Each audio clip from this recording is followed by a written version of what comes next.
Karibu OTR mwezi huu. Leo tunakuletea muktasari wa matukio yaliyofanywa na ofisi ya msajili wa hazina katika mwezi Julai 2026.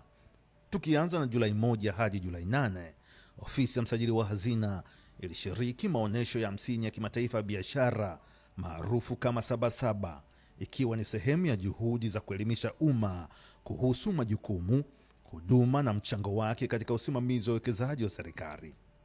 Katika maonyesho hayo, wageni zaidi ya 200 wakiwemo viongozi wa serikali na wananchi walitembelea banda la ofisi ya msajili wa hazina kupata elimu kuhusu ofisi hiyo. Julai 3,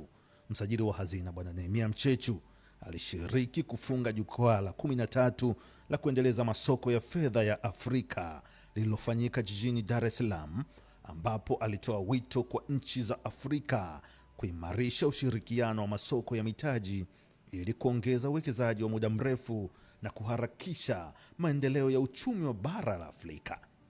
Julai 11, msajili wa hazina Bwana Nehemia Mchechu alizungumza na wafanyakazi wa ofisi ya msajili wa hazina katika shule ya uongozi ya Mwalimu Nyerere Kibaha mkoani Pwani, ambapo alisema kuwa mafanikio ya taasisi za umma hayawezi kupatikana kwa kuweka mkazo kwenye malengo ya kifedha pekee, bali yanahitaji mazingira bora ya kazi, ushirikiano wa wafanyakazi na uongozi unaoweka watu mbele ili kuongeza tija na ufanisi katika utendaji wa kila siku. Kama hiyo haitoshi, Julai 21 hadi 24, ofisi ya msajili wa hazina iliendesha mafunzo elekezi kwa wakuu wa taasisi za umma kwa awamu ya 3 yaliyofanyika katika shule ya uongozi ya Mwalimu Julius Nyerere Kibaha mkoani Pwani.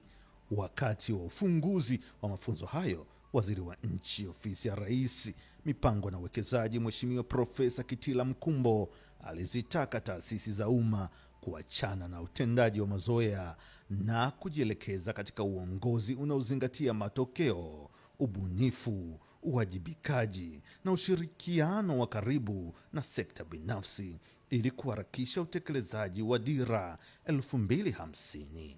Pia wakati wa kufunga mafunzo hayo, waziri wa nchi ofisi ya Rais, menejimenti ya utumishi wa umma na utawala bora, Mheshimiwa Ridhiwani Kikwete aliwataka wakuu wa taasisi za umma kuhakikisha taasisi wanazoziongoza zinakuwa chachu ya ukuaji wa uchumi kwa kutengeneza mazingira rafiki ya biashara na uwekezaji kupitia mifumo yenye ufanisi, kupunguza urasimu usio wa lazima, kuboresha utoaji wa huduma na kuimarisha ushirikiano na sekta binafsi katika kuunga mkono utekelezaji wa Dira 2050. Ni hayo tu tuliokukusanyia mwezi huu. Usikose kuungana nasi tena mwezi ujao katika muktasari wa OTR mwezi huu.